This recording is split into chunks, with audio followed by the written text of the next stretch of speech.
Once hailed as Britain's most beloved royal couple, Harry and Meghan once made the world believe they were the embodiment of modern love.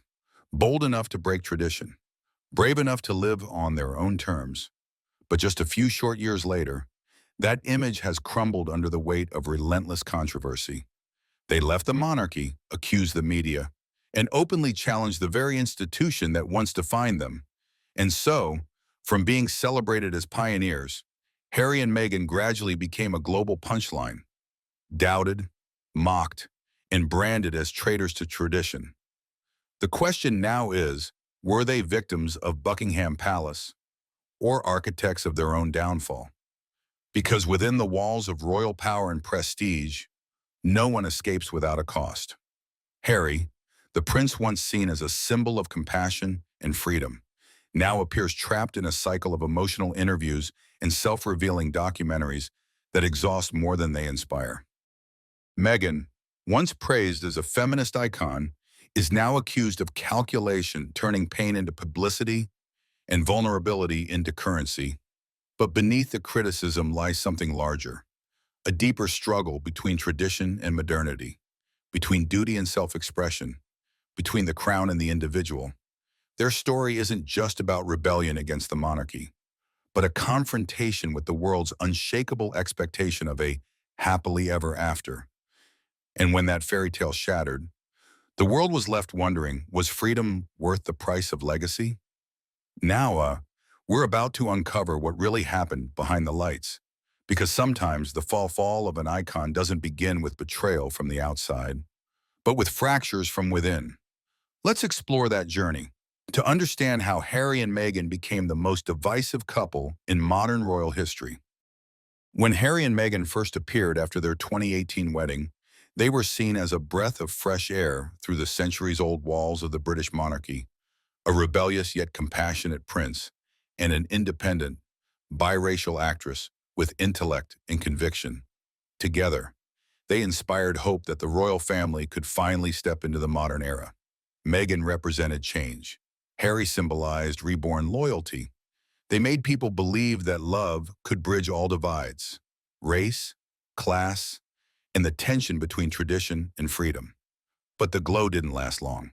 Tearful interviews, claims of racism inside the palace, and their dramatic decision to step back from royal duties turned their golden image into one of chaos and defiance. Commentators began to talk about the Buckingham trap, a subtle mechanism through which Harry and Meghan, in trying to free themselves, ended up losing control of their own narrative. Because the moment they walked away, the freedom they sought became another kind of prison, one built from global scrutiny and suspicion. Some insiders even suggest that Prince William, steadfast in his loyalty to the institution, played a quiet role in pushing his brother into an impossible position, not through confrontation, but through silence, the most powerful weapon the palace possesses. When Harry and Meghan chose to speak out, they faced a system that never needed to shout back, only to control the narrative. The more they tried to prove they were victims, the more they were seen as aggressors against the crown. Worse still, they helped fuel their own downfall. They renounced royal duty but continued to use their titles for commercial gain. They demanded privacy but signed multi-million-dollar media deals to tell their story. The contradictions eroded public trust. What began as a modern fairy tale turned into a media circus, where every word, every tear, felt less like truth and more like performance. From symbols of love and hope, Harry and Meghan have become figures of irony, a bitter ending for two people who dreamed of freedom, yet forgot that freedom requires consistency and respect. What angered the public most isn't just what they have said, but how often their actions contradict their words. Are they naive idealists who lost control, or master strategists hiding behind victimhood? Let's look closer. When Harry and Meghan announced their departure from the royal family in 2020, their reasoning sounded noble: to protect their privacy and build a peaceful life for their children. They said they were exhausted by the tabloids, by headlines that stripped them of their humanity. Yet ironically, from that very moment, they became two of the most talked about people on the planet, not because the press chased them, but because they stepped back into the spotlight by choice. In just 2 years, Harry and Meghan appeared in dozens of high-profile interviews, from Oprah Winfrey and ITV to their explosive Netflix docuseries. They signed a multi-million-dollar deals with Spotify and Netflix and released Spare, a memoir where Harry laid bare everything from palace secrets to private family conflicts and his strained relationship with William. Each time, they insisted, "We just want to tell our story." But the question remains, how much storytelling is enough for people who claim to want privacy? While other royals, particularly William and Kate, have maintained the age-old principle of never complain, never explain, Harry and Meghan took the opposite approach. Reveal everything, explain everything, and cry on camera.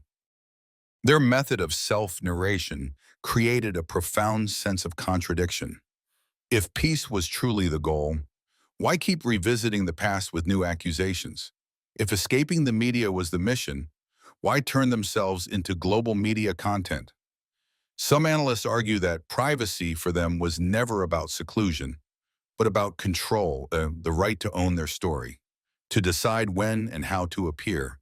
But once that control was tied to contracts, money, and publicity, the idea of privacy turned into a commercial product. They stopped being victims of the press and became its most skilled manipulators.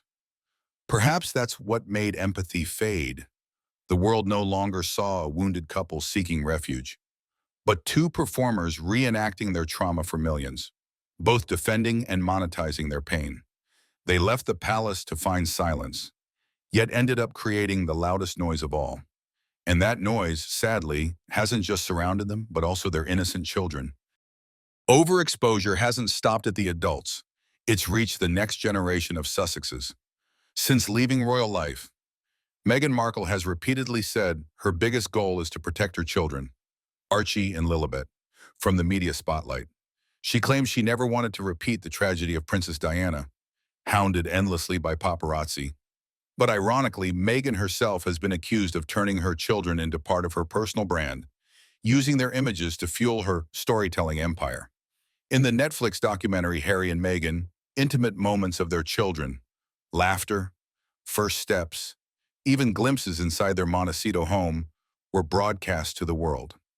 Meghan called it an authentic family story, but to many viewers, it was proof she was trading her children's privacy for attention and profit. The couple's multi-million-dollar Netflix deal wasn't just about love, it turned their family life into a marketable product. The contradiction became even more striking when Harry and Meghan refused to release official photos of Archie for public milestones, yet freely showcased him in media projects under their control. They didn't want the press to hunt their kids, but they wanted to curate every frame themselves, transforming privacy into a copyrighted brand. Media experts called it a clever PR strategy, but one walking a dangerous tightrope, where the line between protection and exploitation grows thin. Meanwhile, other royals, like William and Kate, have remained firm. Their children appear publicly only during official occasions, never as part of commercial media. Meghan's opposite approach, weaving her children into personal branding. Netflix projects and Archie Foundation content has raised difficult questions. Is this maternal love, or a carefully packaged marketing tactic disguised as family affection? It's not just an ethical issue, it's a question of public trust.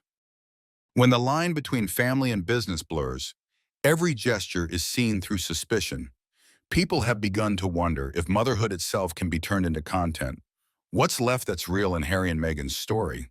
While Meghan faces backlash for commercializing her children, Harry faces another crisis, the slow erosion of his own identity. What happened to the prince the world once adored? There was a time when Prince Harry was the warm, youthful soul of the British monarchy, less rigid than William, more relatable than any royal before him. The image of Harry in uniform, smiling beside his comrades in Afghanistan, or kneeling to hug an orphan, once defined him as the people's prince, brave, kind, and grounded. But since leaving the palace for California, that image has faded. In Montecito, the crown has been replaced by a glass of kombucha, a metaphor for his shift from the world of duty and honor to one of wellness, leisure, and commercial reinvention. Once hyped as one of figure of service, he's now seen as a symbol of self-liberation. Yet that freedom hasn't empowered him. It's unmoored him. Without the royal family's foundation or his military purpose, Harry seems to exist only as Meghan Markle's husband, a supporting role in his own life story. In major projects like the Netflix series, podcasts, and his memoir Spare, Meghan stands at the center of the narrative, while Harry often plays the commentator, reinforcing her story, agreeing or defending. Observers note that his once bright eyes now carry fatigue and doubt.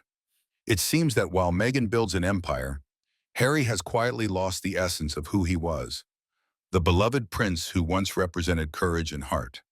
This transformation isn't just environmental, it's existential. In the palace, he was Prince Harry of Wales, part of a living legacy. In California, he's simply Harry, a man trying to prove that leaving the crown didn't mean losing worth. Yet in doing so, he's become increasingly defined by Meghan's image, not his own. The man who once stood for bravery now seems trapped in a cycle of defending decisions he didn't make. The public is slowly realizing a painful truth. The Harry they admired, the sincere, spontaneous, big-hearted prince, feels lost. From a symbol of compassion, he's become a shadow beside a woman who burns brighter, stronger, and far more ambitious.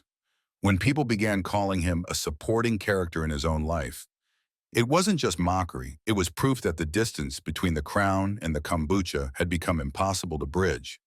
But the tension runs deeper than their personal struggles. It lies in how they've challenged the monarchy itself. Let's look at how that unfolded.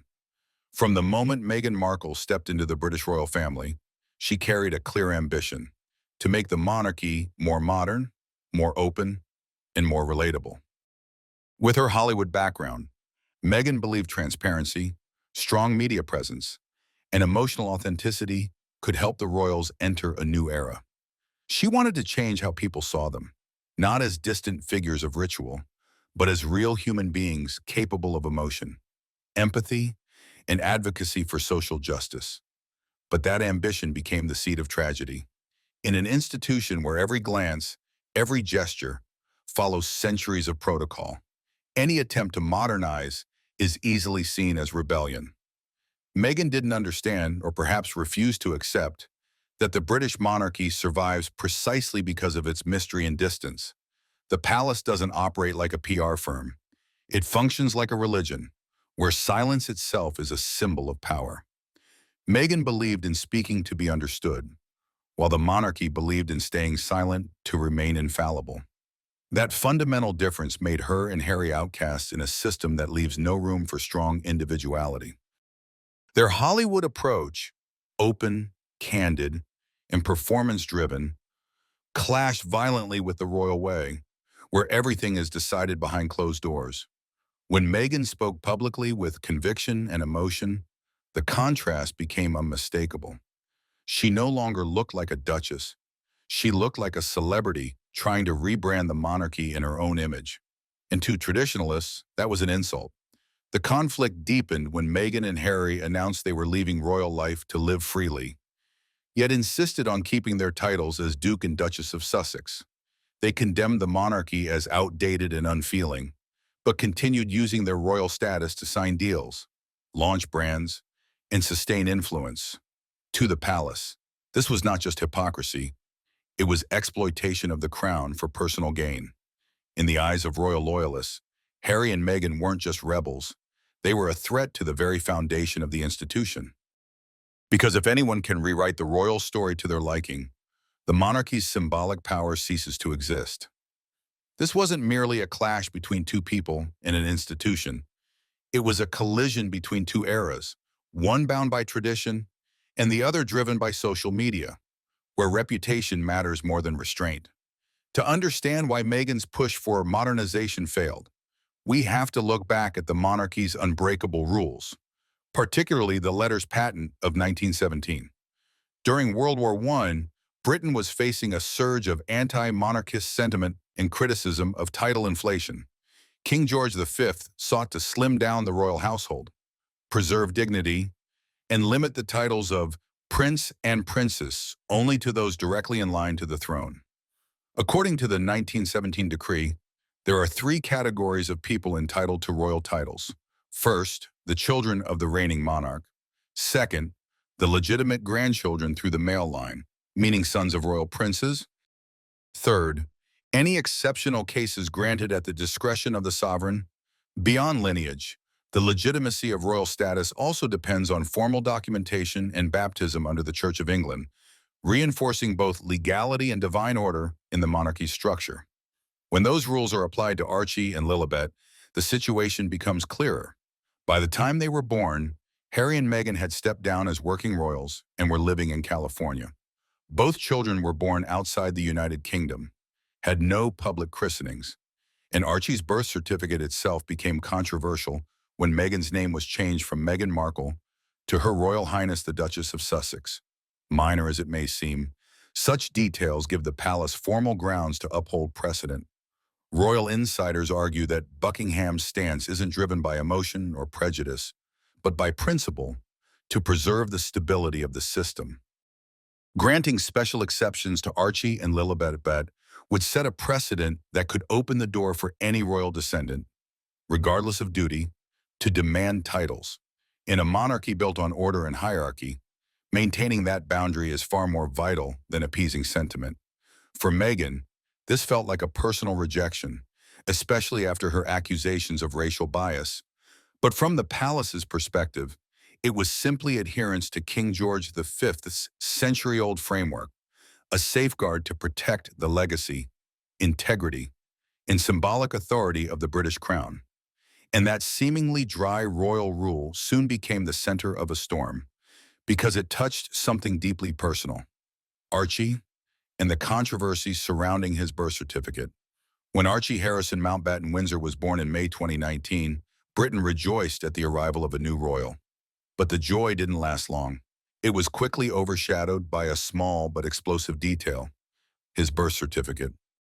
The original document listed his mother as Rachel Meghan Markle, a perfectly standard legal entry under British law. Yet, only weeks later, the record was quietly amended. Meghan Markle vanished, replaced by the formal phrase, Her Royal Highness the Duchess of Sussex. That minor change ignited a media frenzy. Palace officials said it was merely an administrative adjustment to align with royal protocol. But few believed it was that simple. One narrative claimed Buckingham Palace wanted to erase Meghan's individual identity, a subtle reminder that she was no longer Meghan Markle, the independent actress, but a subject bound to royal convention. Removing Markle, critics said, symbolized the monarchy's control, a declaration that Meghan now existed only through her title, not as a woman with her own name. But other insiders told a very different story, that it was Meghan herself who requested the change.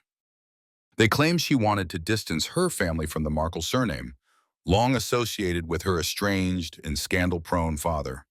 To her, using her royal title in place of her birth name was an act of reinvention, a statement of power, of rewriting identity on her own terms. Whatever the truth, that small alteration carried enormous symbolic weight.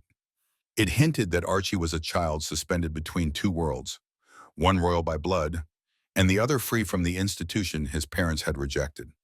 And if Archie's birth certificate caused controversy, the arrival of his sister, Lilibet, pushed the tension to an entirely new level. When Lilibet Diana Mountbatten Windsor was born in June 2021 in California, everything about her birth was unusually quiet. No bells rang from Buckingham Palace. No official announcement came from the royal press office. No traditional photo shoot on the hospital steps to introduce the newest royal baby to the world. A royal child had been born, but no one in the palace acknowledged her as part of the royal family. Unlike her brother, who was born on British soil, Lilibet entered the world across the Atlantic, far from the rituals and traditions of the crown. She wasn't christened by the Church of England, nor was there a public ceremony announcing her name. Even when Harry and Meghan revealed they had named her Lilibet, the cherished nickname Prince Philip once used for Queen Elizabeth II, The royal response was, "Silence, Jerome. No congratulatory statement. No warm gesture. Just silence, layered with meaning." To many, that silence spoke volumes. It was seen as a quiet confirmation that Lilibet wasn't truly recognized as part of the royal lineage.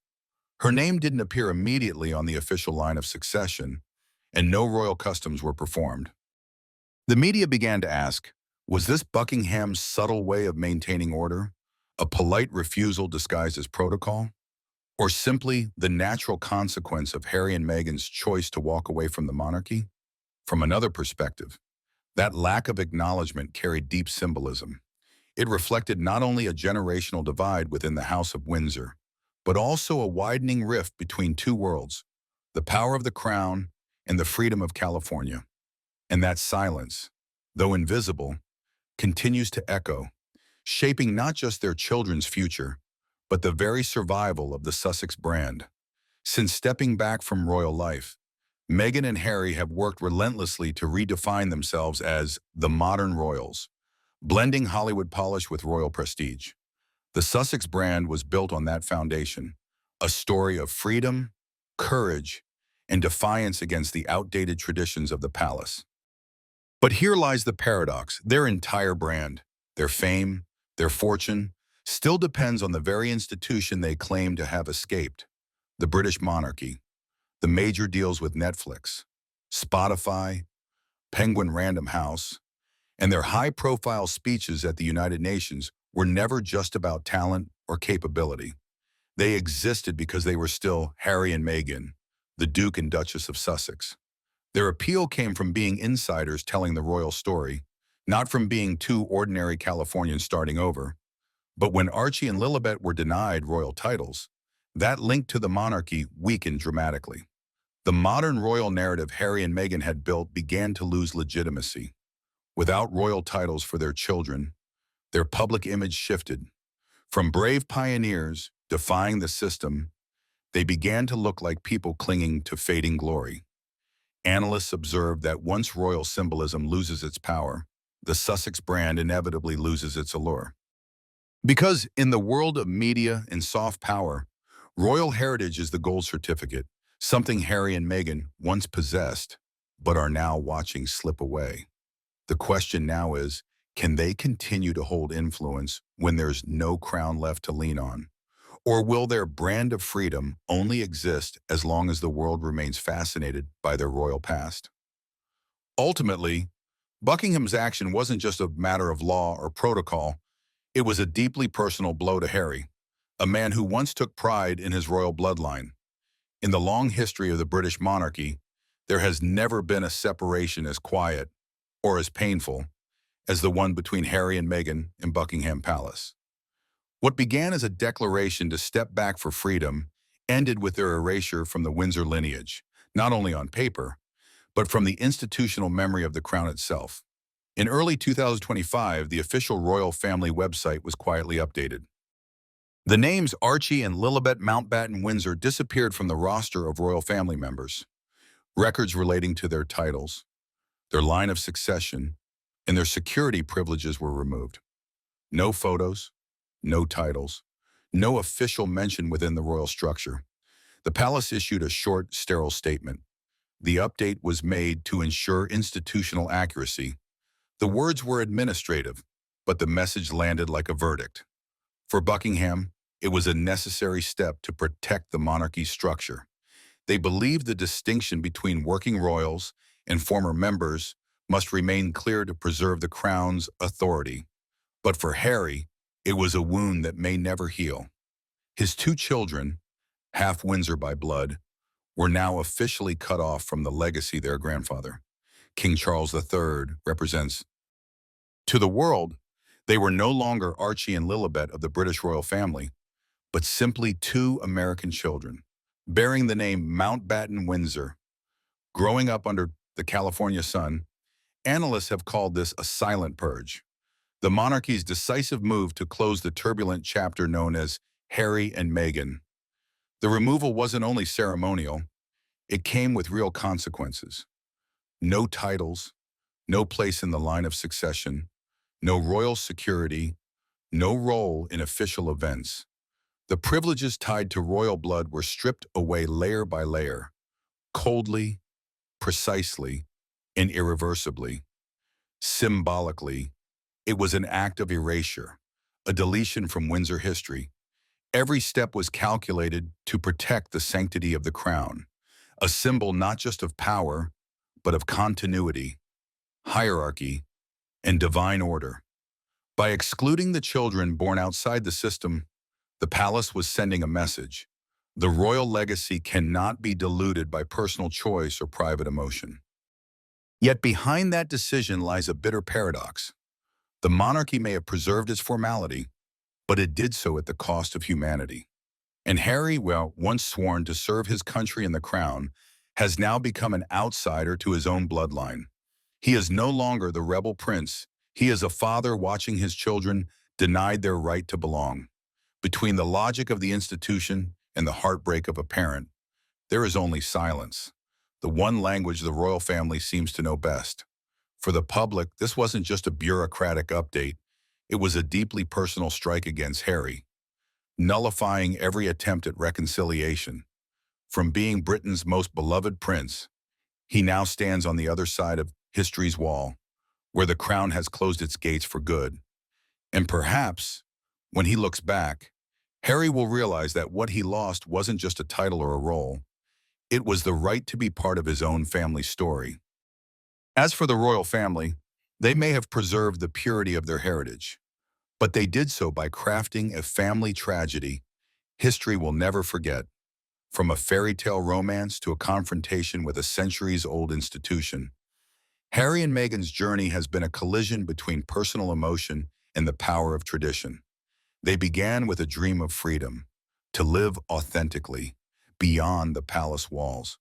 But step by step, from leaving royal duty, to airing private conflicts, to commercializing their image and even their children, every move has carried them further away from the Windsor legacy that once made them who they are. 10 parts of this story, 10 slices of a tragedy, from beloved icons to a global punchline, from promises of privacy to a flood of interviews, documentaries, and memoirs, from the desire for respect to an obsession with fame, and finally from Prince and Duchess to two people erased from royal history. The clash between them and Buckingham wasn't just a personal feud. It was a war between tradition and modernity, between duty and freedom, between power and emotion. The greatest lesson this story leaves behind is simple yet brutal. In the world of royalty, emotions may move hearts, but tradition and power decide who gets remembered. Harry and Meghan may have won the media battle, but they lost something sacred, their place within their own bloodline. And perhaps the final question still lingers. Did Harry and Meghan ever truly understand the system they fought against? Or did they underestimate the sheer force of tradition? Share your thoughts in the comments below.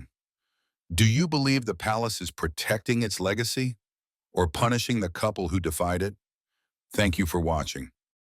Don't forget to check out our previous videos to uncover the warning signs that foreshadowed this royal downfall. And stay with us as we continue to reveal the untold secrets behind the closed doors of the British monarchy. Monarchy. Monarchy. Monarchy.